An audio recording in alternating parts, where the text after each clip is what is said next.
ഇനി ഒരു സുബാനെല്ലാം കഴിയോ? സുബാന്റെ ഒരു സുബ് രണ്ടക്ഷരം ചെല്ലാൻ കഴിയോ? ഒരു വിരലെടുക്കാൻ കഴിയോ? അത് ലാസ്റ്റ് ശ്വാസം വരെയല്ലേ ഉള്ളൂ.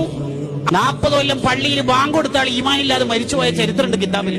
ഇത് കേൾക്കുമ്പോ നമുക്കൊരു ബേജാറ് വേണ്ടേ? നമുക്ക് ഈമാനോടെ മരിക്കണ്ടേ? യമൂത്തുൽ മർഉ അലാ മാ ആശ അലൈഹി, അവനവൻ എങ്ങനെ ജീവിച്ചോ അതിനനുസരിച്ചിട്ടാ മരണപ്പെടുക. അദ്ദുന്യാ സഅ, ദുനിയാവ് എന്ന് പറഞ്ഞാൽ കുറച്ച് സമയങ്ങളാണ്. ആ സമയത്തിനൊക്കെ മോനെ നീ ഇബാദത്താക്കി മാറ്റണം.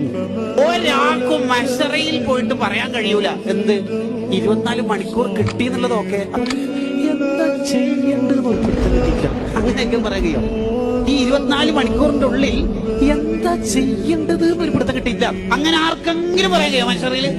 എന്തെല്ലാം ഓപ്ഷൻ ഉണ്ട്. സ്വലാത്തുണ്ട്, ദിക്റുണ്ട്, ഖുർആനോത്തുണ്ട്. ഒരു സുബ്ഹാനല്ലാഹ്ന്റെ സമയം പോലും നമ്മൾ ആഖിറത്തിൽ ചെലവഴിക്കാത്തവരായി മാറരുതെന്ന് കിതാബുകളിൽ കാണും.